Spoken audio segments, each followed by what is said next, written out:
There are planets scattered across the galaxy where war is not an interruption of life, it is life. On such worlds, children learn to disassemble a last rifle before they ever write their own names. Artillery does not frighten them. It rocks them to sleep like a cradle song. The vibration of orbital barrages becomes as familiar as a heartbeat. Cadia was one of those worlds. More fortress than planet, raised like a stone fist pointed toward the eye of terror. Positioned not at the edge of hell, but blocking its doorway. Those born under Cadia's violet haze knew one truth more certain than breath. Death was inevitable. Heroism wasn't about if they would die, only about how long they could stand before collapsing. Years before Cadia finally cracked and bled into history, small watchposts were sprinkled throughout the Imperium like forgotten seeds. Remote relay stations, far from command, manned by soldiers the rest of the galaxy did not remember. Places where war continued not by glory, but by habit. Men and women whose lives were just slow-burning candles, waiting for the wick to end. One such isolated post was called TERS 77/Alpha, built on the frozen stone of Kolos Prime, a silent, dead world on the rim of Imperial space. The structure was not remarkable to look at. Reinforced ceramite sunk into the crust, Vox towers clawing at the storm-filled sky. But what mattered was who guarded it. 43 survivors, all that remained of the 47th Cadian Shock Troops, once thousands strong. Now only a fragment, worn, scarred, and carved into steel by battles no scribe ever recorded. They weren't stationed here because they were elite, but because high command believed they were spent. The Imperium had squeezed every drop of usefulness from them and left them here to rust. High command was wrong. Their commander, Casso Varen, was born in the shadow of Cadia's gate. Her early memories tasted like caffeine and engine fumes. At 6, she held her first laser gun. At 13, she could strip it blindfolded faster than most grown soldiers. Her eyes, dark violet threaded with silver, looked like the void had stared into her, and she stared back without blinking. Next was Sergeant Yorick Tane, scarred arms marked with the history of tests survived, each cut earned, never given.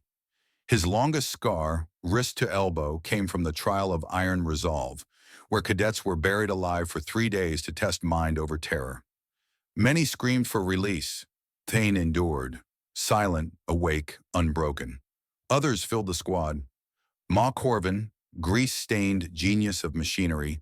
Marcus Dane, hunter-born sharpshooter capable of threading light through needle holes. Petra Voss, the White Shield girl who manned a heavy bolter alone for 6 hours against Iron Warriors. Felix Harrow, medic with a surgeon's hands and a priest's acceptance of death when mercy demanded letting go. These were not ordinary soldiers. They were ghosts wearing flesh. Daily life followed ritual. Wake at 500, drills that punished weakness, maintenance with religious obsession, patrols across icy wasteland, evenings spent in training or silent remembrance of the dead, names etched into the barrack wall like small tombstones for voices long gone. Then everything changed. On a routine patrol, Voss caught a distress signal. Broken, faint, but unmistakably Imperial. A crashed ship. No response. No time for orders. No reinforcements coming. Only them. They marched toward the unknown, to a wreck that should have stayed buried. When the 47th reached the crater, they found no survivors. Only corpses twisted into things that no longer belonged to humanity. And one truth that would soon consume them whole. The dead had not stopped changing. The wreck did not greet them with silence. It greeted them with wrongness. From a distance, it looked like a dark splinter stabbed into the ice. As they approached, scale became monstrous. A light cruiser of ancient Imperial pattern, half buried like a carcass frozen mid-struggle. Armor plating was peeled open like ribs. Void scar burns blackened entire decks. Whatever had killed this vessel was not simply war. It was violation. Emergency beacons still blinked, stubborn and dutiful, powered by backup cores that outlived their crew. Vox hail after hail was met with emptiness. Snow creaked under boots. No birds, no wind, only the low hum of a machine trying to speak for ghosts. Varen ordered a staggered advance. Dane and Voss at point, Thane sweeping flanks, Harrow near center in case wounded survivors still clung to life. But deep down, every one of them knew nobody here lived. Not anymore. Inside the hole, frost-coated bulkheads like bone-white mold. Bodies lay where they fell, but these were not dead men. They were becoming something else. Extra limbs budding like tumors, fingers fused into claws, ribs splitting outward as if something inside tried to crawl free. Some corpses still twitched. Flesh pulsed long after life had drained. It was not decay. It was growth. Metamorphosis. Corvin whispered a prayer under her breath. It didn't feel like a battlefield. It felt like a chrysalis. In the captain's shattered quarters, they found the log. Pages trembling beneath stiff frost. Ink warped by desperation. The final days recorded descent into madness. Warp storms, Geller fluctuations, whispers in dreams. Crew waking with new bones where bones shouldn't be. A doctor begging to amputate souls instead of limbs. The last entry, written with letters uneven and shaking. The Emperor protects. But what if the Emperor himself fears what waits beyond? Harrow knelt beside a corpse whose chest still moved, faintly, rhythmically, like breathing. He pressed two gloved fingers to its neck. No pulse, but skin crawled beneath touch. The mutation isn't stopping, he muttered, voice stretched thin. They're still changing, even dead. That was when Varen's voice hardened. No hesitation, no debate. We torch the site and return home. But corruption does not wait politely. The infection returned with them. Dane, once living legend with iron calm aim, began complaining of lights behind his eyes. Hallucinations, he insisted at first. Shadows moving like animals. Voices murmuring from corners where no man stood. Then marksmanship slipped. Slowly at first. A near miss. A sloppy grouping. Then a target at 5 meters. Missed twice. They quarantined him in medical bay. But walls cannot isolate something that hunts inside the mind. Nights grew heavier. The facility breathed differently. Ventilation deeper. Colder. Static noises whispered patterns. Communications array output changed even while systems read nominal. It wasn't broadcasting calls anymore. It broadcast sound like dreams translated into signal. Varen shut down the tower, and silence fell like a blanket smothering a heartbeat. That was when footsteps began. Not loud, not frantic, measured, curious. Bootsteps crossed steel, but patrol routes were empty. Voices answered roll call with names of soldiers long dead. Objects appeared where memories left them years ago. A rusted watch, a blood-stained low-stick tin, a love letter never delivered. Not illusions. They had weight. Harrow proposed an answer no one wanted to hear. Someone among them might have awakened as a psyker, drawing warped memory into reality. If true, Imperial protocol required execution without hesitation. But symptoms touched them all. No traitor to isolate, no corruption to cut out. The infection was not in flesh, it was in reality itself. On the 7th night, during Voss's solitary shift in the comm center, a figure appeared in the doorway. Tall, wrong, joints bending like a puppet pulled by too many strings. Where a face should be, there was only darkness swallowing light like a wound in existence. It spoke in the voice of a comrade dead for 3 years. Petra, why did you leave me behind? Her hand shook. Her pistol rose, training over terror. But before the shot fired, the figure dissolved into vapor. She reported. Every channel, every alarm. But the replies were not from the living. The dead answered. From that night onward, TER-77 Alpha belonged not only to the living, but to those who never left at all. And soon the dead would demand more than conversation. The phenomenon didn't stop with one ghost. It multiplied. By the next cycle, corridors whispered constantly. Voices drifted through ventilation shafts like memories seeking ears. Laughter, familiar. Orders, half heard. The way squad mates used to speak during downtime. Casual and ordinary, except those voices belonged to people buried years ago on different worlds. At first, soldiers rationalized. Stress, isolation, shared imagination. But delusions don't leave footprints. The common room table bore dust marks like someone sat there. Someone who cast no shadow. A locker door opened by unseen hands. A ration tin was found half empty with bite marks like human teeth, though no one had eaten it. Harrow recommended structured observation. Every anomalous event was logged. Time, place, sensory confirmation, personnel witnesses. What they documented over 72 hours was not psychological decay. It was interaction. The dead did not merely appear. They participated. Petty Officer Ralston, vaporized during Morak's retreat, now stood watch beside Voss occasionally, silent, chin up, as though discipline outlived death. Sergeant Mulk, artillery, shredded him long ago, wandered armory aisles humming the same off-key tune he always hummed during ammo checks. Sometimes soldiers woke to find their weapons cleaned better than they ever could themselves. Instead of horror, the barracks filled with something more dangerous. Comfort. How could you fear ghosts who offered company in loneliness? But comfort was bait, not blessing. The dead remembered details no one living ever told them. Names of unborn children never conceived. Arguments never voiced aloud. Guilt no one confessed. They knew too much. One night, Tyne was performing a perimeter sweep inside the main corridor when an object slid across the floor toward him, scraping gently like dragged metal. A knife, his brother's personal blade, the one buried with him after Chaos Marines took his head. Tyne froze, his breath fogged white, hands trembled.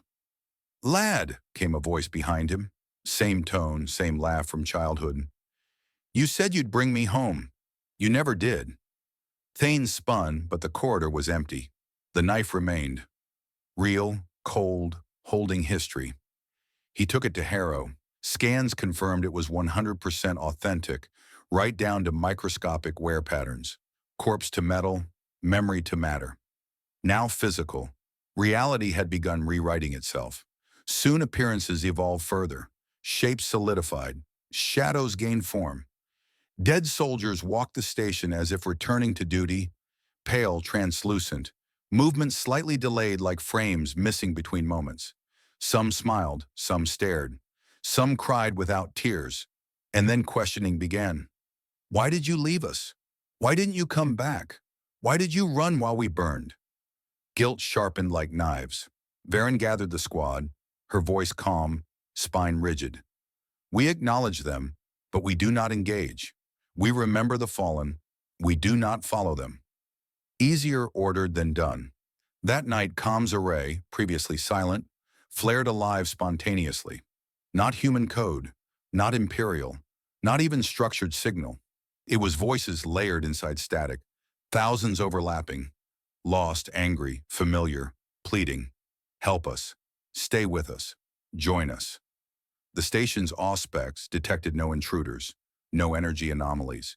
Yet temperature dropped enough for frost to creep across walls within minutes. Breaths became visible. Lights flickered. The dead weren't guests anymore. They were claiming territory. Harrow suggested warp contamination still active. Subtle psychic corrosion dissolving the line between memory and material. If someone within squad unconsciously projected grief, the station might be amplifying it like an echo chamber, feeding on sorrow. Varen's face hardened. If warp is leaking through perception, then seeing them empowers them. But by then it was too late. They were everywhere. Voss woke to Corporal Henna sitting at her bedside like he never died, smiling with lips sewn by invisible thread. Corvin found mechanical tools floating midair, operated by unseen hands. Thine felt someone breathe behind his ear, whispering, "Brother." Harrow finally broke silence. "This isn't haunting. It's encroachment. They want to come back through us." Before Varen answered, the emergency alarm activated on its own. Motion sensors triggered simultaneously across multiple sealed halls. The dead were not alone anymore. Something else was moving. Something alive. As footsteps echoed toward the command deck, heavier, slower, purposeful, every soldier prepared weapons, unsure whether they would face the returning dead, or something far worse that followed behind them. At first they believed it was another apparition, but ghosts do not shake the floor. A thud, slow, rhythmic, like something with weight, real weight, walking. Squad members froze mid-breath. Last rifles clicked with tense fingers on triggers. The dead whispers fell silent all at once. as if thousands of unseen throats held breath in unison. It was the first time since the haunting began that the station felt truly quiet. Not peaceful, predatory. Varen moved first, hand raised in silent command.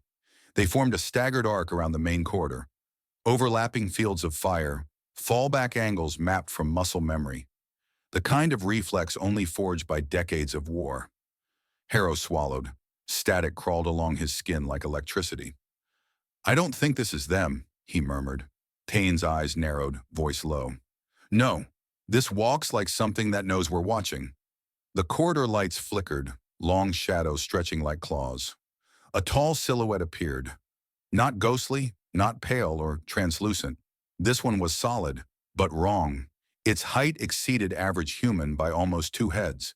Limbs too long, like bones had been rearranged for reach rather than motion. Skin pale like wax stretched over cables of muscle.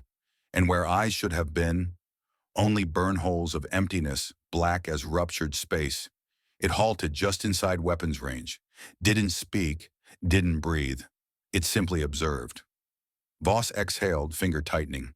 Then the thing tilted its head in a motion too smooth, too curious, like a predator studying prey that amuses it. "Contact," Varen whispered. Trigger finger squeezed as one. Last fire ripped through the hall, red streaks slashing darkness. Bolt struck flesh. The thing staggered, but did not fall.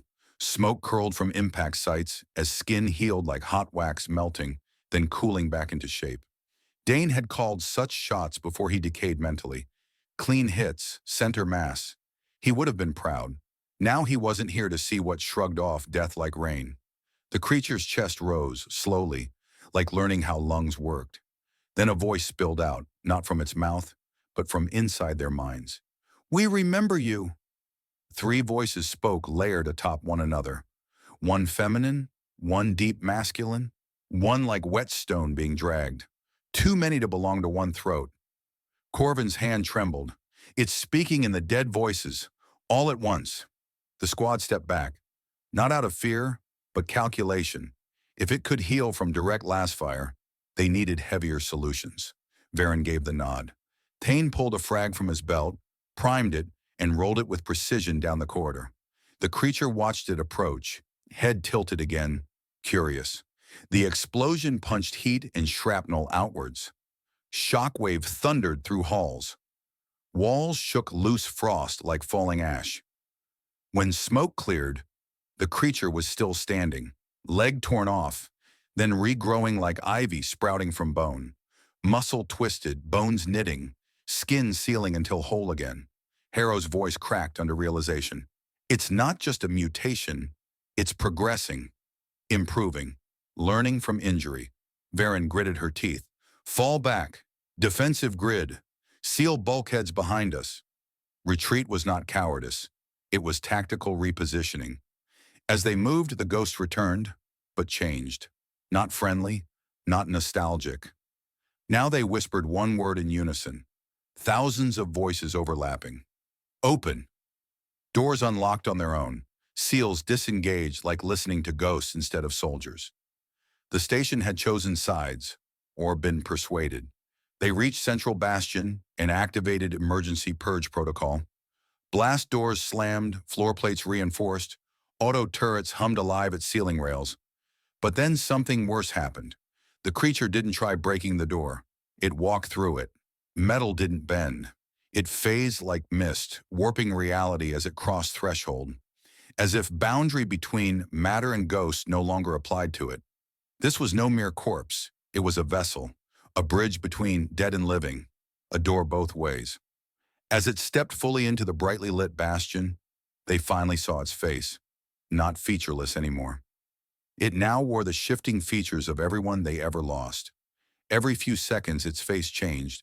Marcus Dane, then Corporal Henna, then Thane's brother, then someone none of them recognized, with a grin too wide, eyes too hungry.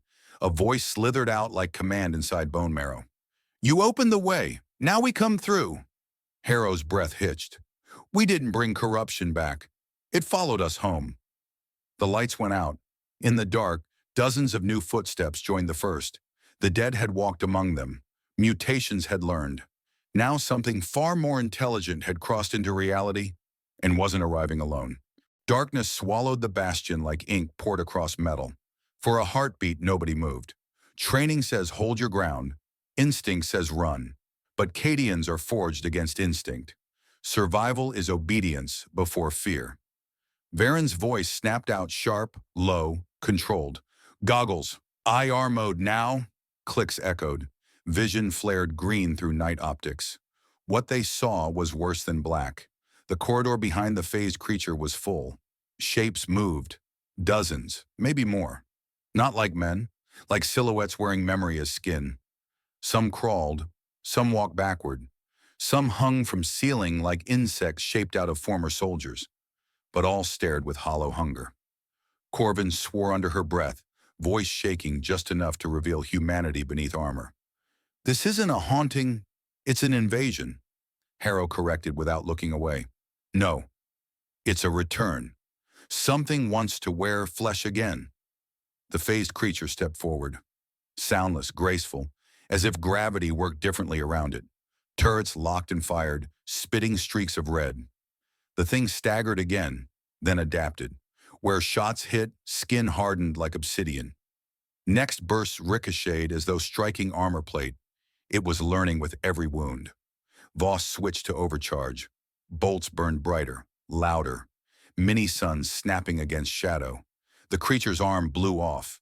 It grew back instantly, but wrong. Extra joints, longer reach, fingers tapering into blade-like bone. Marcus Dane would have called this a beautiful shot. His voice almost echoed inside Voss's skull, but she refused to look behind her. If she turned, she knew she'd see Dane standing there, smiling, waiting. Varen made the decision few commanders ever stomach. Fall back to Core Vault Sigma. Controlled choke point. Thermals only. We burn them if they follow. A retreat with purpose, not fear. They moved fast, boots hammering steel. Behind them, voices chased. Stay with us. We remember. You left us to die. It wasn't threats. It was accusation soaked in love. And that was worse. They reached Sigma. Deepest chamber, originally designed for data cores and last stand scenarios. Thickest walls in the station. Voss slammed manual locks. Corvin rerouted auxiliary power. Thane armed plasma burn traps along corridor. If anything crossed, it would melt air itself. Breathing steadied, for a moment, but ghosts seeped through the vents like cold fog. Henna's voice whispered into Voss's ear. Gentle, grieving. You didn't let me die alone. I held the line because you believed in me. You can rest now, Petra. We'll take over. Her hands trembled. She almost answered. Varen snapped, He is not Henna. Respond to nothing. They feed on acknowledgement. The ghosts fell silent instantly, like offended children. Then something worse happened. Dane's voice rose from inside the medical bay behind them.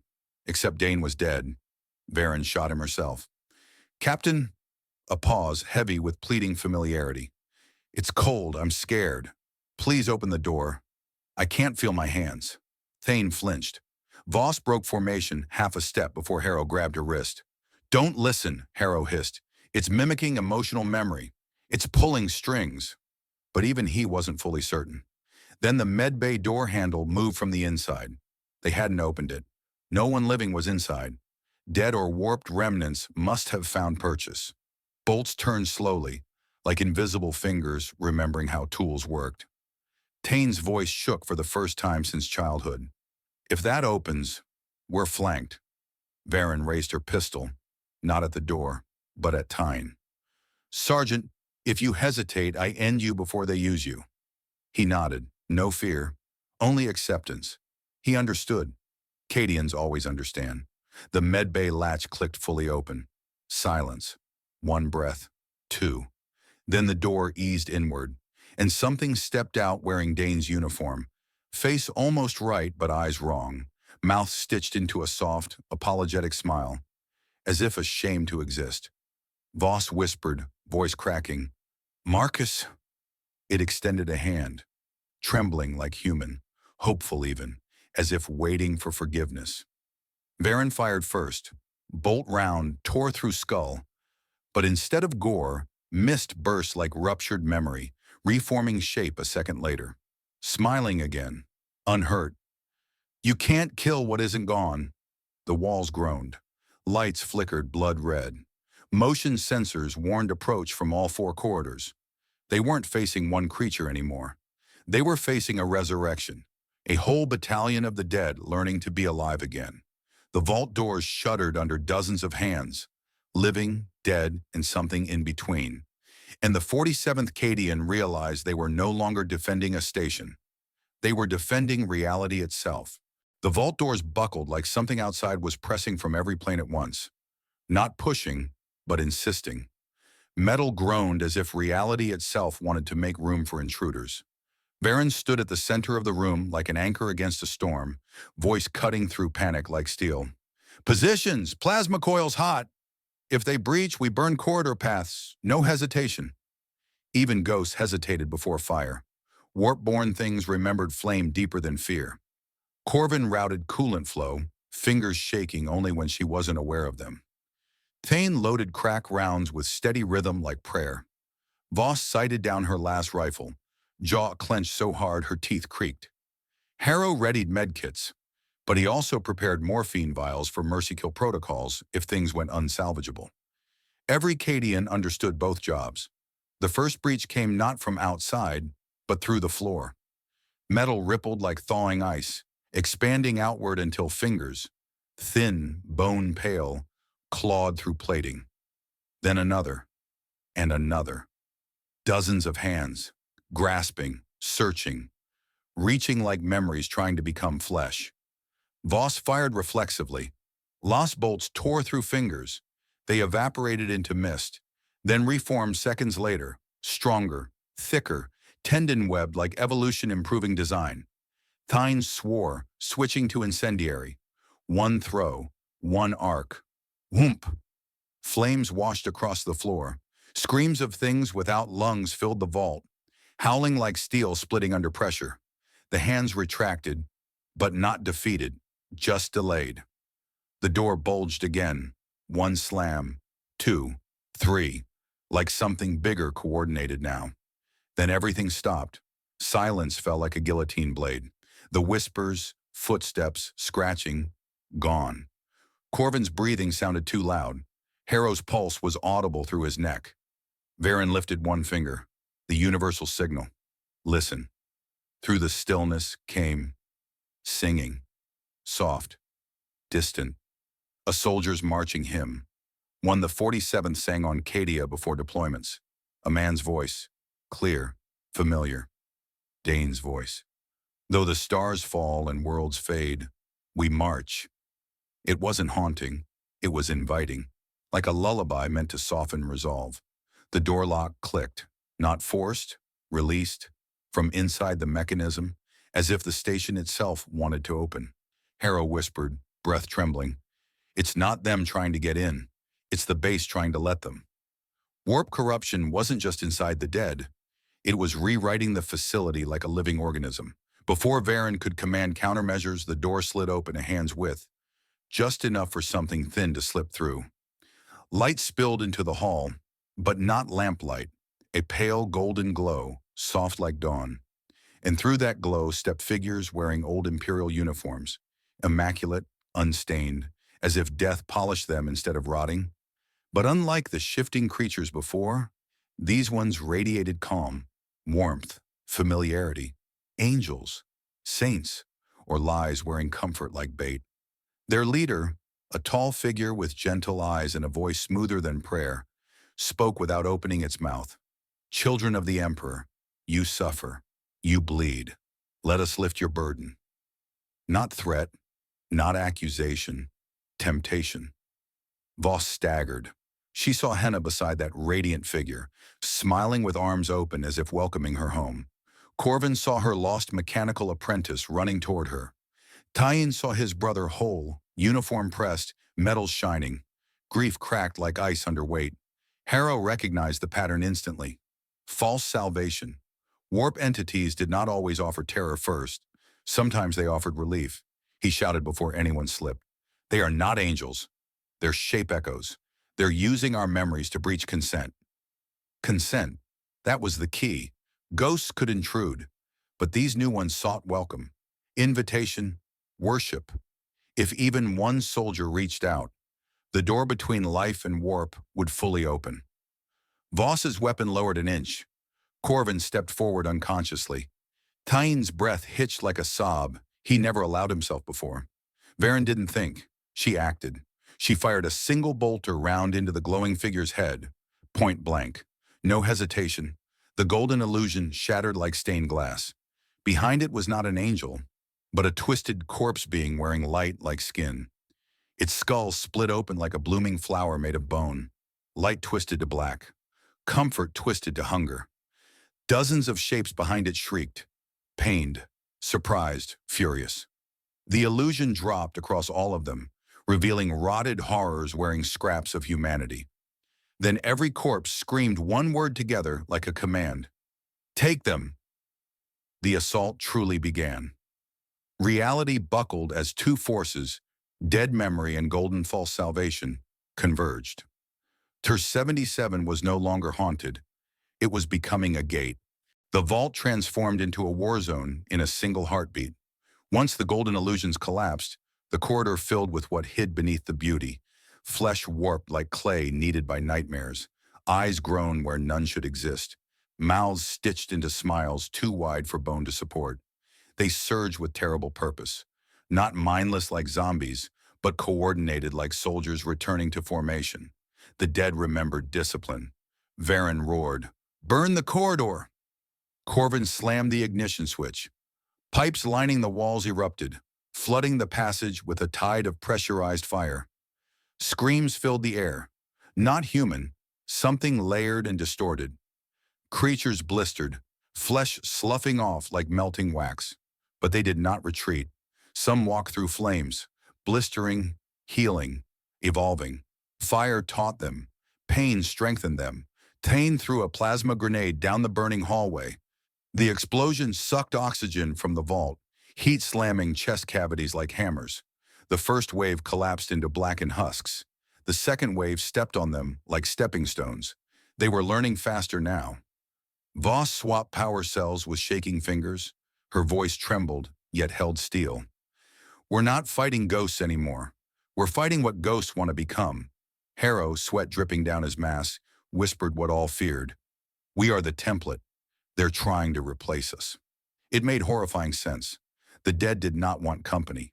They wanted return, a future, bodies again. And the 47th were ideal vessels, hardened, trained, tested, broken just enough to fit inside. The vault lights flickered as something tugged at the station's power grid. Systems rebooted themselves, unauthorized commands running like a second mind beneath the metal skin of Ter's 77 Alpha. Corvin cursed, slamming override keys. "They're inside the network, not just walls.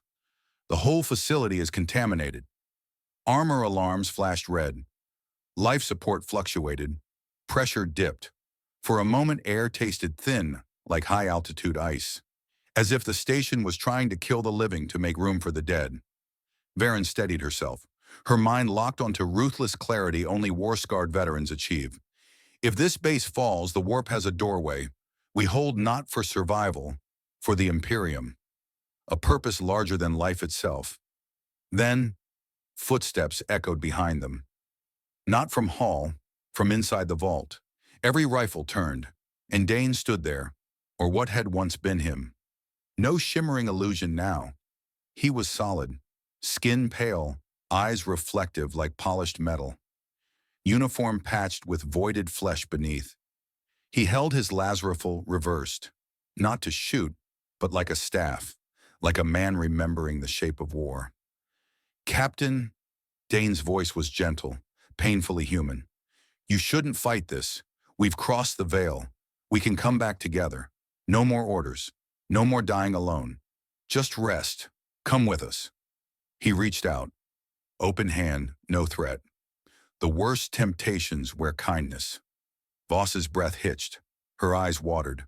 First weakness she allowed in years. She whispered his name like a prayer. Marcus Dane smiled, soft like old memory. Harrow moved first. He stepped between them, syringe in hand, mixture glowing pale blue. a concoction designed for emergency euthanasia or last resort nerve lock. This isn't him anymore, Harrow said softly, voice cracking but firm, and Mercy is letting go. Dane blinked once. Sadness, mockery, his head tilted, neck cracking as if adjusting to remembered bones. Mercy was leaving us behind. He lunged, a blur of motion, faster than anything Dane ever managed alive. Claws extended from fingers, bone unfolding like blades. Harrow dodged, barely, syringe shattering against floor. Voss screamed and fired point blank. Bolts punched holes through Dane's torso. He staggered but did not fall. Instead he split. Flesh peeled open like cracking porcelain, creating two duplicates. One ruined, one whole, both smiling. Thane choked on disbelief. They're replicating. 2 Danes advanced, then 3, then 5. Voss broke. She fired blindly, crying, rage and grief indistinguishable. Varen yanked her back, voice thunder. Do not mourn what isn't him. Corvin rerouted remaining plasma fuel into manual detonation. Overcharge warning blared. A suicide-level burn. Varen didn't blink. Flood fire again. We end this now. Corvin's hand hovered over release. Then the walls sang. Not voices this time. Harmonic resonance. A sound like cathedral organs made of metal and bone. Lights flared white, blinding. When vision cleared, figures of golden radiance returned. But not illusion now. These weren't dead wearing light. Something else had arrived. Something opposite the corruption. Not ghosts, not warp monsters. Their presence forced the mutations backward. Dane doubles recoiled, shrieking. Warp flesh sizzled under invisible pressure. The newcomers shone brighter. Imperial? Divine? Or another force playing a deeper game? No one knew. One step forward. Luminous, towering, halo like burning star shrapnel. And it spoke. Stand down, 47. Your endurance has been measured. Now the test continues. The meaning froze the blood of every Cadian still breathing. This wasn't rescue. It was assessment. The squad realized they weren't defending the station. They were participants in a trial neither side explained, and the judges had finally arrived. Smoke still hung in the vault like burnt prayers when the radiant beings fully stepped inside. They did not walk. They descended, like gravity bowed to them instead of the other way around. Their armor glowed like molten marble, engraved with sigils that pulsed like heartbeats of dying stars. No mortal forge made them. No mortal could look at them without a tremor under the ribs. The leading figure's voice was neither loud nor soft, but absolute. A sound reality bent to hear. We observed your resistance. It is rare and valuable. Varen raised her weapon anyway.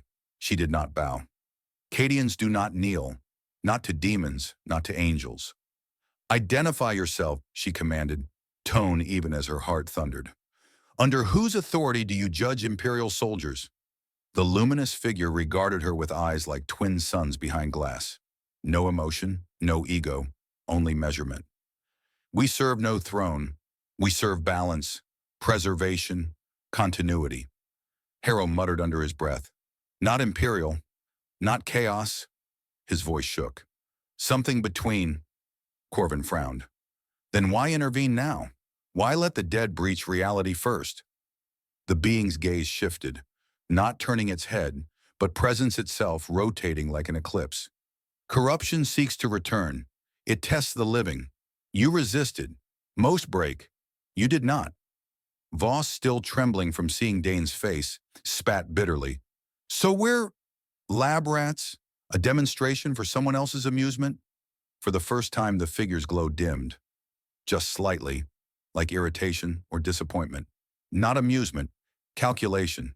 The Imperium stagnates. Chaos adapts. Something new is required. Payne's jaw tightened. You mean us. No confirmation, no denial. The answer lay in the silence. Behind them, the Dane duplicates continued to writhe under pressure from the radiant force, as if light pressed them flat like insects under magnifying glass. Some screamed without mouths, some melted. Some tried to crawl toward the living, desperate for flesh, for belonging, then disintegrated into ash. Voss looked away. She could not watch him die again, or die wrong again. Varen kept rifle raised. What happens now? The golden entity extended one hand, palm outward, not offering blessing, but choice. We can cleanse this world, lock the gateway, end their reach forever. But payment is required. What payment? Harrow asked cautiously. The vault lights flickered as if in response, and the being spoke words that froze marrow. One soul must remain here to anchor the seal, alive, a sentinel, alone. Silence shattered like glass dropped on steel. Voss stepped back, shaking her head slowly. Corvin swore softly under breath. Tane's grip on his weapon tightened until knuckles whitened. Harrow exhaled like a man accepting inevitable doom. Varen spoke without pause. I volunteer. The others snapped toward her instantly. 6 years of loyalty erupting at once. No, Voss protested, voice breaking. We don't abandon officers, Thine growled. Harrow's voice trembled. We find another way. But Varen stood immovable, mountain beside collapsing world. If one must stay, I will. You will live. You will fight again. Cadia taught us to be shields. This is mine. The radiant being observed not her word, but her will. Its glow deepened. Approval or preparation. Your sacrifice is accepted, if chosen freely. A pause. Terrible. Heavy. As if entire reality held breath waiting for her answer. Then footsteps echoed behind them. Slow, dragging, refusing to be erased. It was Dane again, or what wore him now, crawling through ash, half-formed, reaching with trembling hope. Don't leave me, it whispered, voice layered with every memory Voss ever cherished. We can be together again. No more death. No more war. Voss sobbed. Harrow turned away. Tane steadied his aim. Varen never blinked. 2 paths stood before them. One, close the gate. One of them trapped forever, 2. Reject sacrifice. Let corruption spread beyond this world. Both were damnation. Then the radiant figure spoke one more sentence. Soft, like secret only for them. There is a third path, but it breaks the rules. Varen's voice cracked for the first time. What rules? The being answered with a gesture, and reality shook. Walls dissolved, vault melted into a horizon of impossible stars. And the squad realized they were no longer inside the station at all. The test was not over. It was only now beginning. When the walls dissolved, none of them felt movement. Yet the world changed. Metal floors faded to black glass, ceiling to starless void. The vault unfolded into a cavern of light and shadow where gravity felt like memory rather than force. The squad stood on a platform suspended above nothing. The golden figure hovered at the edge, cloak of radiance rippling like solar wind. Corvin whispered, awestruck and terrified. Are we dead? Varen answered without turning, voice solid. No, we're being shown. Shown what became clear as space rippled. 2 images formed like windows into possible futures. Vision 1, the sacrifice path. A lone figure, silhouette unmistakably Varen's, stood beside the ruined relay station, alone. Aged beyond calendar years, hair gray, eyes hollow but resolute. Around her, warp storms battered invisible walls she maintained with sheer will. TERS 77 Alpha remained intact. The dead slept. The galaxy continued unaware that one woman stood between reality and absolute breach. But there was no sound, no voices, no warmth, only vigil, eternal. Voss shuddered, fists clenched. She'll die there alone. No, she'll live there alone. That's worse. Vision 2, the failure path, the image shifted violently. Worlds burning, hive cities split like carcasses under alien claws. Imperial fleets shattered like paper in a furnace.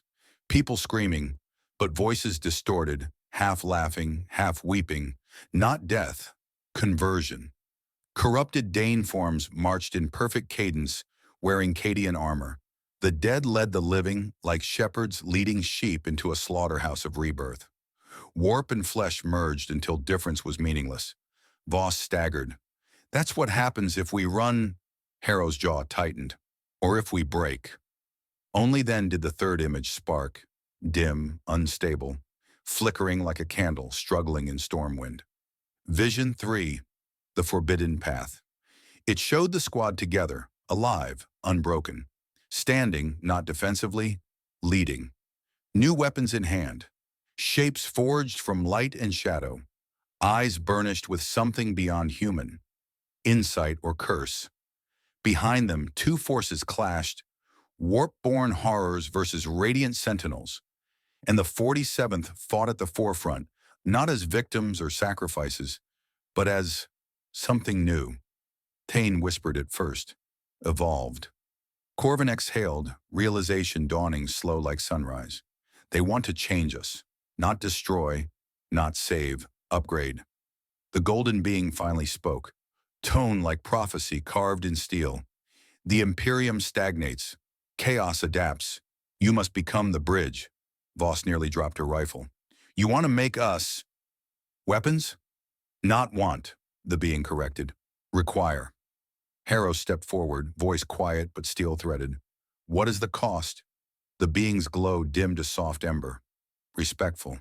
You abandon what you were. You cease belonging only to the Imperium. You serve the balance, not one throne. Imperial loyalty versus universal survival. A betrayal or transcendence, depending on who defined victory. Varen's voice cut the silence. And if we refuse? The void thundered with a ripple like distant warships tearing reality. The corrupted dead surged at edge of vision, screaming through realms as if sensing decision. Refusal meant fight to last bullet, last breath, last thought, until either squad fell or entire sector collapsed with them. The golden figure raised one hand. Reality snapped. They were back in the vault, but not the same vault. Everything was brighter, cleaner. Only moments had passed, yet every soldier's heart felt years older. The being hovered above them still, waiting. Choose. Varen looked at her squad, eyes meeting each one like command and farewell woven together. We have 3 roads, she said quietly. One dies alone. One damns the galaxy. One changes everything. No one spoke, because every answer would cost something priceless. Their lives, their humanity, or their loyalty. Then, like fate refusing patience, the vault doors exploded inward, not pushed, obliterated. Corrupted Dane legions poured through like river of flesh and memory. Decision time was over. Now came survival, through destiny or doom. Surrounded on all sides, caught between divine judgment and warp hunger, the 47th Cadian must choose in the next heartbeat, or be consumed by both. The golden vision fractured like a mirror struck by artillery. Reality slammed back with the full weight of danger. No more images, no more choices in comfort. The vault now shook beneath an onslaught no human structure was designed to resist. The Dane Legion flooded in, twisted reflections wearing the face of loyalty. Their eyes were cold metal, their smiles mournful, like remembering friendship while preparing to kill. Varen barked, "Form firing line! No breaks, no fear!" The squad shifted instinctively, shoulder to shoulder, overlapping arcs of fire. Even with supernatural terror staring them down, training held like armor around their minds. Last fire stitched the entrance in lines of burning light. Skeletons of energy tore holes through limbs, but holes closed. Flesh regenerated like memory replaying too fast. Harrow muttered, voice hoarse. They're adapting faster. Pain is instruction. We're teaching them how to kill us better. A Dane copy lunged, moving like broken film, skipping distance in impossible jumps. Voss met it with a bayonet strike through the neck, twisting down, severing spine. Instead of falling, the creature split into 2, each half regrowing the missing pieces. Voss screamed, not in terror, in fury. This isn't Dane. He would never break formation like that. Thane detonated a proximity charge, vaporizing 3 copies. 10 more crawled through the smoke. Corvin slammed her fist onto the emergency coolant purge. Pipes erupted, freezing mist flooding the vault. Frost crackled across metal and skin alike, cold biting deep enough to fracture bone. Some creatures slowed, damaged by temperature shift. Varen saw the change instantly. Cold works better than heat. Target joints freeze, then shatter. They switched tactics, firing into exposed limbs, then striking with blunt force.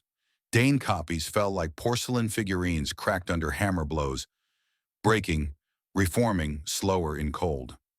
Progress, but not victory. Golden beings watched silently. They did not intervene. They observed like examiners during final trial. Harrow snapped, voice raw. If you want us alive, a little help would be. The radiant leader raised one hand, stopping him with silence. The test was deliberate. The squad would rise or fall by their own will. Varen understood before anyone else. The third path requires proving worth. We must survive this wave on our own. Not protected, ascended through trial. She lifted her voice, shaking off fear like dust. Cadians, we fought orcs on Thanus. We held Morax tunnels with gas in our lungs. We lived through Cadia's fall. We endure. We don't break, we break them. Hold the line. A roar answered her, raw, animal, human. For Cadia! Their rifles burned red. Grenades thundered. Flame met frost. Warp met will. Thane tackled two creatures, knife in one hand, faith in the other. Corvin rewired arc capacitors barehanded, melting her gloves, flesh blistering. Don't stop. Don't stop. Energy surge blasted the corridor like lightning. Voss shot through tears, each bolt a farewell to a friend she once knew. Harrow injected stimulants into his own neck, blood boiling with unnatural clarity. Varen fought like Cadia itself possessed her. Precise, efficient, merciless. Her pistol barked like judgment. Her knife sang like vengeance. Bodies fell and stayed down. Slowly, too slowly, the tide began to turn. Then the corrupted hordes merged. Dozens of Danes flowed together like wax melting, flesh folding, bones fusing into a towering abomination wearing a choir of faces. Smiling, crying, silent, screaming. A single monster, tall as the vault ceiling. Voice like 100 dead men speaking through wet stone. We remember you. One step forward shattered the floor. Another buckled plating. The room itself seemed to recoil. Corvin cursed, breath freezing in her throat. Emperor, save us! But salvation did not answer. The golden entity finally spoke.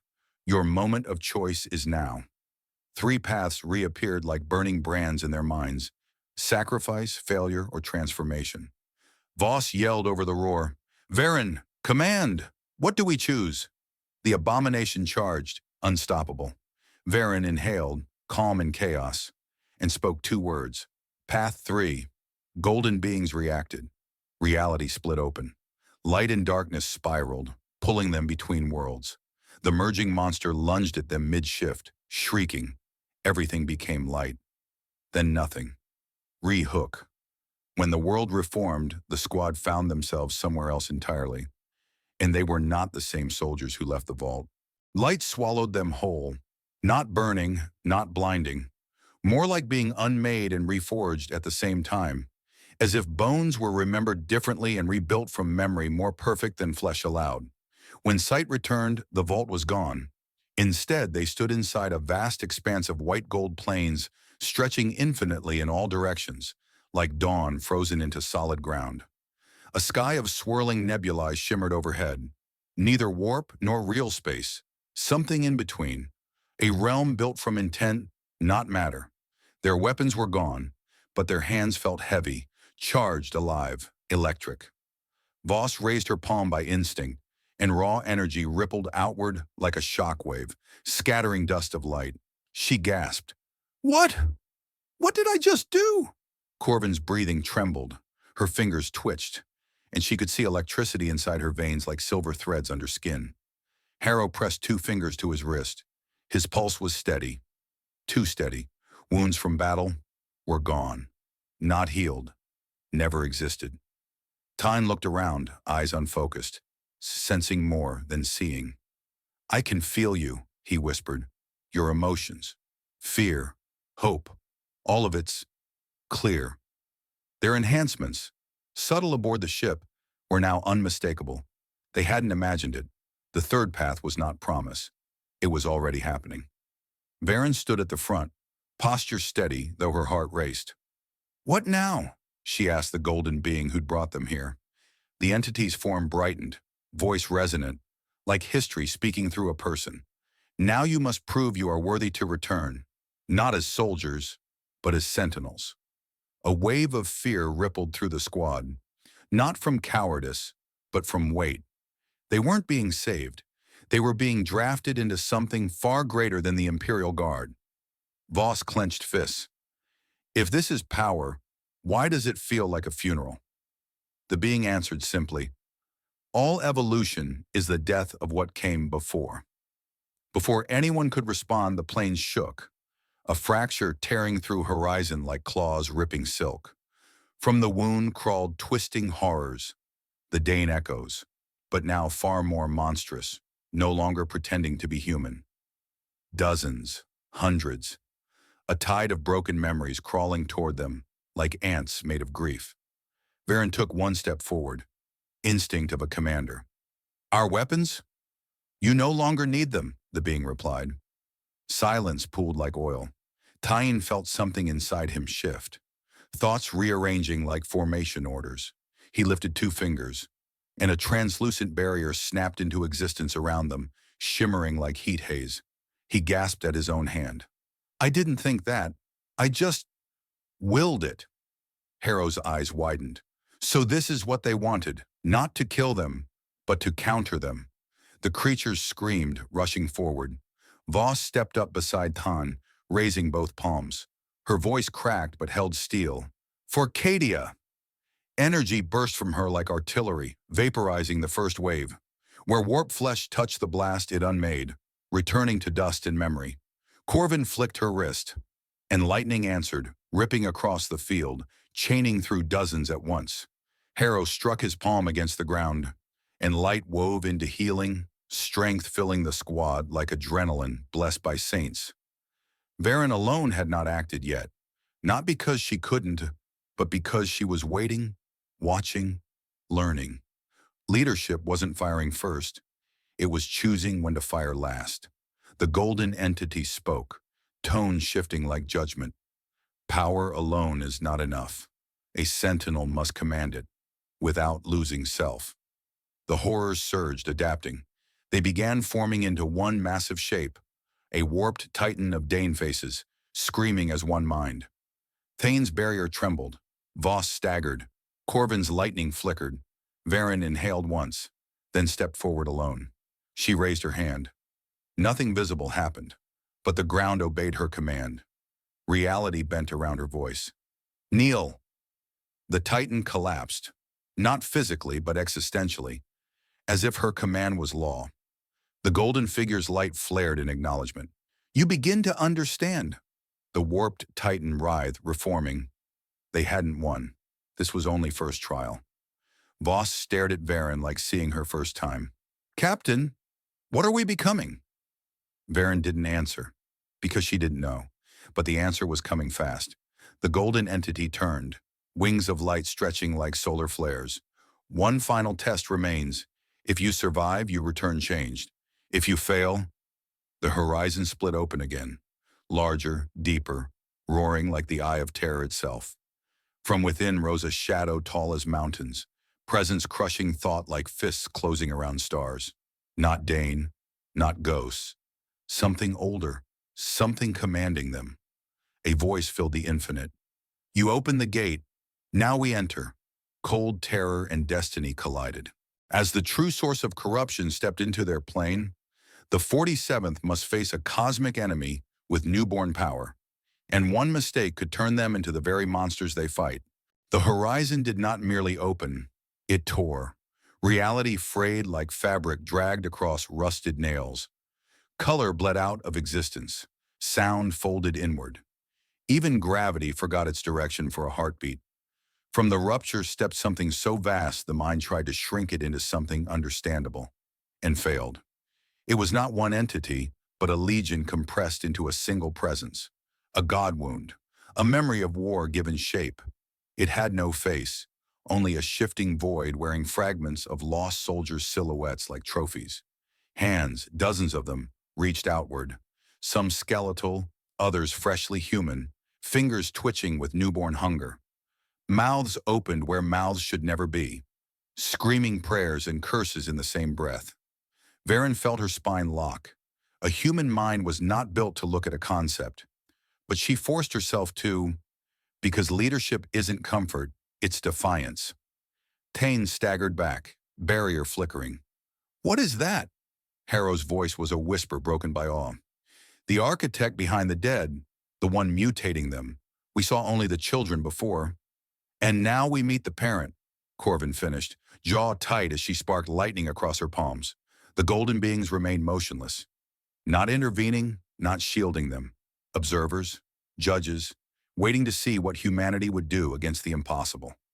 Voss clenched trembling fists, her breath fogged in the unreal air. Every instinct begged her to run, but Cadia produces soldiers, not cowards. "We fight," she said, "not bravado, acceptance." The shadow entity extended a hand the size of a dropship, voice echoing across reality like thunder-speaking language. "You are doors, open." The plains cracked under its command. Ghosts spilled through fractures like water through failing dam. Crawling, sobbing, begging, multiplying. Corrupted Dane echoes merged with others. Faces of every comrade lost across campaigns. Soldiers who died screaming. Soldiers who died praying. Soldiers who died forgotten. They came as a wave of regret made flesh. Varen stepped forward, alone at first, voice steady like bolter fire in a cathedral. "We are not doors, we are walls." Her shadow stretched behind her like a banner. "Not darkness, resolve." She raised her hand, not to blast, but to command. Power answered. The air bent. Ghost forms stuttered, slowed, like reality itself considered her request before obeying. But the entity's laugh was a storm of knives. "Walls break!" It swept one colossal arm down, a blow meant to erase them like chalk from slate. Tane reacted fastest. Barrier flared bright as sunstrike, but the impact cracked it like thin glass. He dropped to one knee, blood dripping from his nose. Power burning through him, like too much truth at once. Voss grabbed his shoulder, channeling raw energy into his spine. Not healing, reinforcement. Her palms glowed white-hot. Corvin hurled arcs of lightning, a storm that tore spectral soldiers to cinders, but more reformed instantly. Harrow pressed hands to ground again. Waves of strength and clarity surged through squad. Their fear dulled. Focus sharpened to razor. But every use of power cost something unseen. Their souls stretched thinner. Varen's turn came. She did not fire energy. She commanded reality. "Kneel," she ordered again. Voice not loud but final.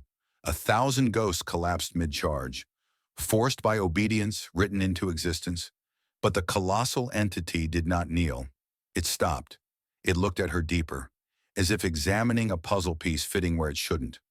"You remember purpose." The voice shifted, almost respectful. "There was another like you, long ago." Varen's pulse jumped. The idea that predecessors existed chilled her more than the horror before them. Harrow's eyes widened. "There were others." The being continued. "They chose power. Then they became us." The revelation fell like orbital bombardment. The third path wasn't just evolution, it was risk of transformation into what they fought. Voss whispered, voice cracking like thin ice. "If we fail this test, we don't die. We become them." Corvin swallowed. "So how do we win without losing ourselves?" Varen stared at the entity, then at her squad, then at the golden beings, and she understood. Power wasn't the trial. Restraint was. Not domination. Balance. Not surrender. Control. Varen stepped forward until she stood alone before the cosmic monstrosity. "We stand between," she declared. "Not gods, not demons, sentinels." Light cracked open behind her like wings. Power surged. Terrifying. Beautiful. The final trial had begun. As celestial and warp forces collided, Varen and her squad stood on the razor edge between salvation and damnation. And the next decision would decide which side they truly belonged to. The cosmic titan loomed, absorbing the battlefield's light like a black star consuming dawn. Warp winds howled, pulling the dead forward like leaves blown by a hurricane of memory. But Varen stood unmoved. One woman against an ocean of endings. Her voice carried like a bolt through vacuum. We don't kneel, we don't break, we hold. Those words were more than defiance. They were identity. Cadians were raised on siege lines, born under artillery, forged for last stands. And suddenly, the plains responded. Ground rippled outward from her boots like a shock wave of conviction made solid. Ghosts closest to her evaporated, not in pain, but peace, dissolving like candle smoke set free from blown-out wick. Tyne stared, breath stolen. You released them, Harrow nodded slowly.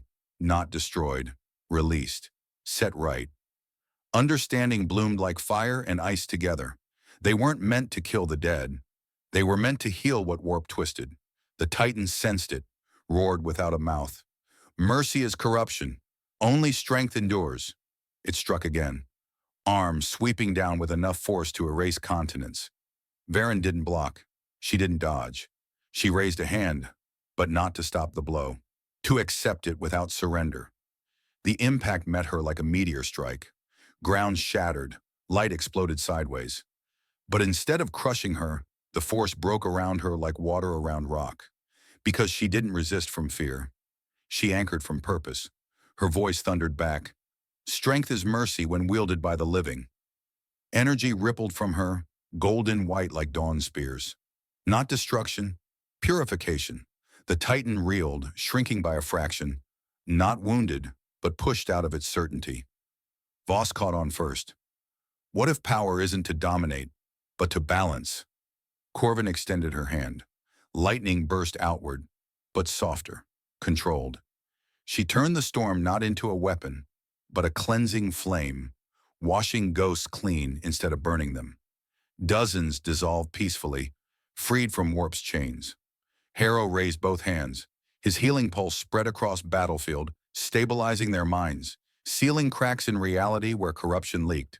Thane reinforced the shield, but instead of hard stone, he shaped it like flowing river, absorbing and redirecting force, not meeting it head-on.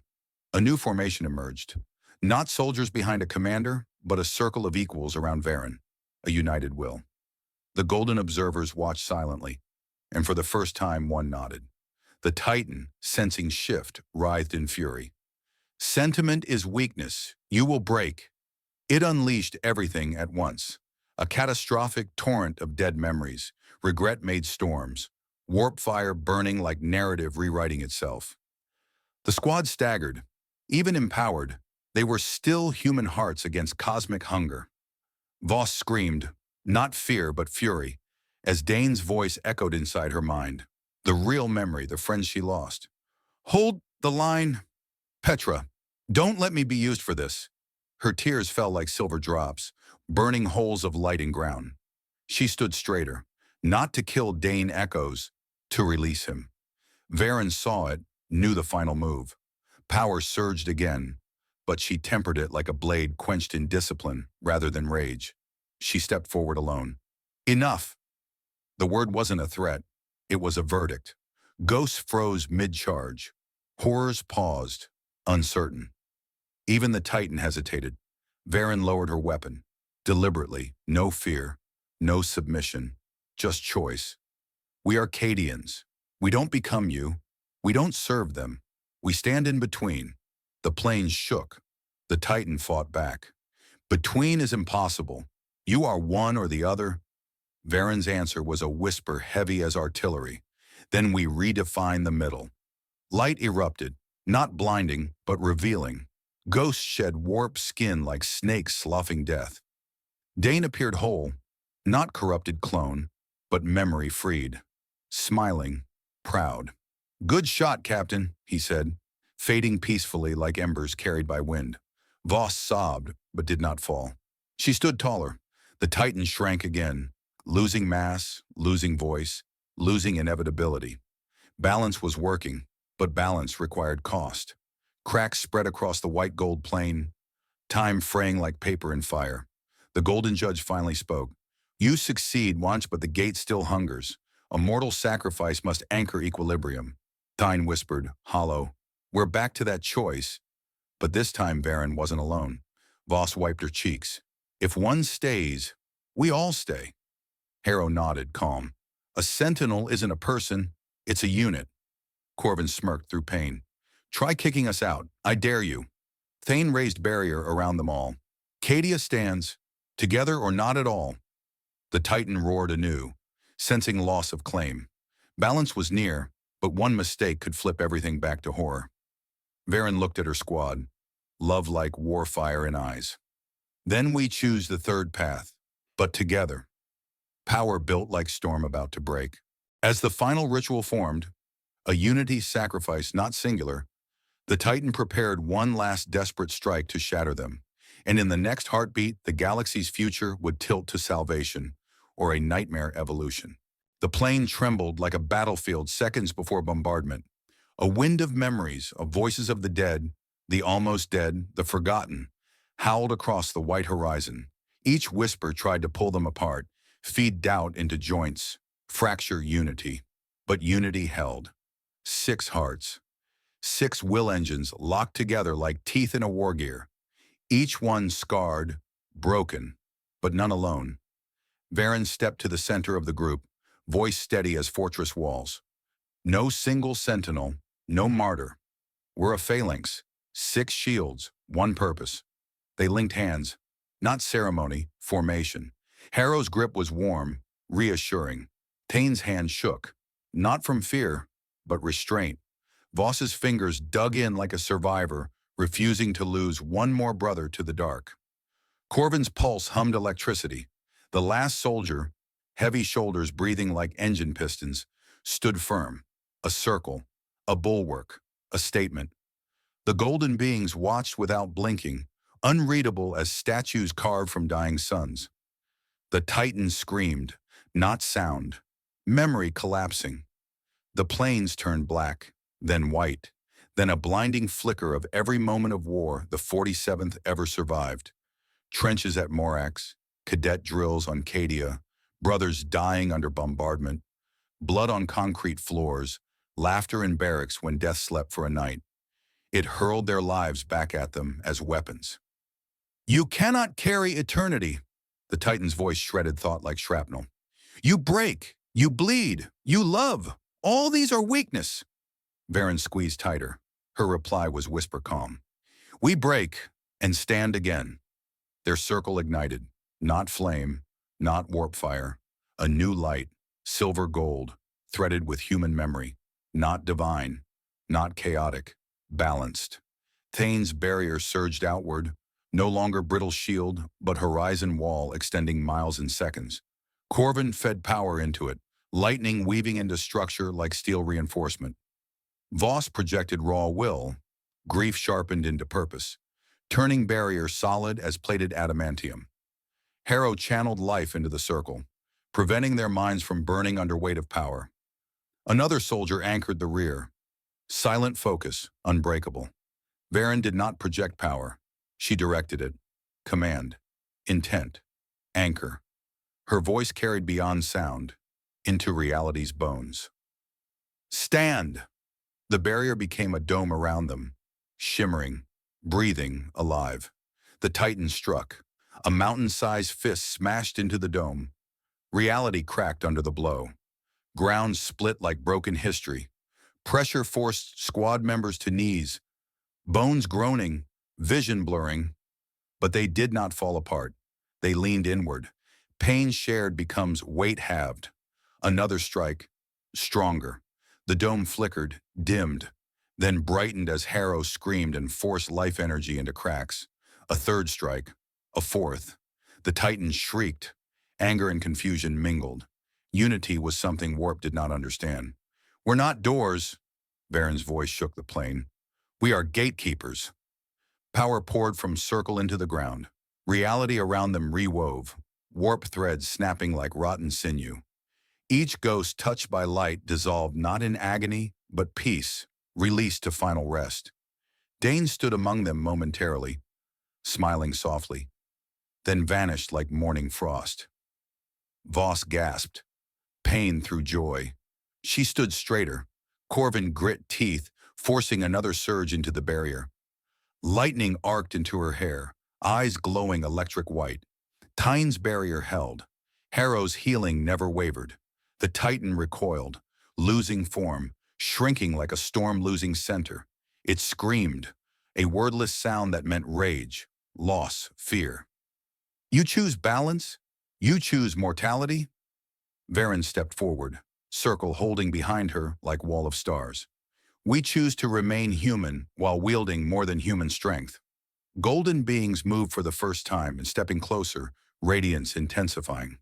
The last moment comes. Their voice resonated like cathedral bells before execution. You proved unity. Now prove control. The Titan gathered itself. Final assault. All warp strength it held for millennia, coiled like serpent about to strike. Blackness swelled behind it. A gravity well, a newborn eye. If it struck now, reality might tear open permanently. No more trials, no more learning. This was endgame. Varen exhaled once, calm, centered. She looked at her squad. No orders needed. They understood. Together, without hesitation, they stepped forward. 6 silhouettes against cosmic night. Light and shadow met. Silence swallowed the battlefield. In the final heartbeat before collision, they had one chance to bind corruption without becoming it. And Part 15 will decide whether the 47th Cadian emerges as humanity's new sentinels or as the next gods of the warp. The collision of forces was silent, too immense for sound to survive it. Light and shadow twisted into a single sphere, compressing everything around the squad into a moment that felt like an eternity folded into a heartbeat. Time fractured like ice under artillery, past and future layered over the present like transparent scars. This was not a battle anymore. It was a decision crystallizing into reality. The Titan unleashed its final strike. A lance of pure warp, forged from every regret, every soldier who died screaming, every whispered, "Why me?" on a battlefield no one would remember. The 47th answered together, not with rage, not with fear, but with balance. Tane's barrier took the brunt. It shattered like glass. But instead of despair, relief crossed his face. Pain flowed through him and out into the circle, distributed like load-bearing beams. He did not fall. He leaned on them, and they leaned back. Corvin's lightning speared forward, not to destroy, but to unravel corruption from its roots, peeling warp like rust from steel. Her veins glowed white-blue, but she didn't burn. She transformed. Harrow pressed both palms to the shattered ground, and healing surged outward, not to mend flesh, but to mend meaning. He stabilized reality itself. The ground beneath became firm again, rejecting warp's rewriting. Voss stepped through wave of screaming faces, each one a fallen comrade, and she whispered their names with love instead of guilt. Henna, Ralston, Dane. Each name spoken like forgiveness, not sorrow. Ghost dissolved peacefully, freed. Her power was not destruction, it was letting go. The last soldier anchored the circle's rear, silent strength radiating like iron will. They absorbed backlash no human body should withstand, but sentinel strength flowed now, unbreakable. And Varen, the center, did what only she could. She commanded the outcome, not with power alone, but with identity. "We are Cadians," she said, voice ringing like artillery across eternity. "We hold the line. We break for no one. Not gods, not ghosts, not even ourselves." Her words became law. The light around them intensified, gold threaded with shadow, harmony instead of conflict. It surged outward through all 6, weaving them like strands into a single purpose. And the Titan shrank, not defeated, balanced. Warp compressed into a sphere the size of a heartbeat, ghosts folded into peaceful memory, screams faded to whispers, then to silence. The sphere hovered before them, pulsing softly, not evil, not holy, simply contained, anchored, balanced. A new sun formed above the plains, neither golden nor black, but both, a sentinel star. The golden beings stepped forward, light dimmer now, as though they stood in respect rather than superiority. It is done. The gate closes, not by sacrifice, but by unity. Voss exhaled a sob and laughed in one breath. Thane wiped blood and smiled like a man who finally understood purpose. Corvin stood trembling, lightning fading from fingertips. Harrow knelt, not in worship, but in relief. The last soldier lowered their head, shoulders finally light. Varyn remained standing. "What becomes of us now?" she asked. Not fearful, simply seeking truth. The being regarded them, 6 mortals now more than mortal. "You are sentinels, guardians of balance, neither thralls of warp nor slaves to thrones. You will walk among worlds unseen. When corruption rises, you will answer. Not soldiers anymore, not ghosts, something new." The white plains dissolved into real space. The station returned, but purified, silent, whole. No whispers, no corpses, no warp stain. Only 6 figures stood among empty halls, unchanged to the eye, yet never the same again. Varyn looked at her squad, family forged in fire beyond death. "Mission continues," she said softly, and they answered as one. "Cadia stands." Somewhere far beyond stars, something listened and feared. Not because humanity had gods, but because humanity had sentinels.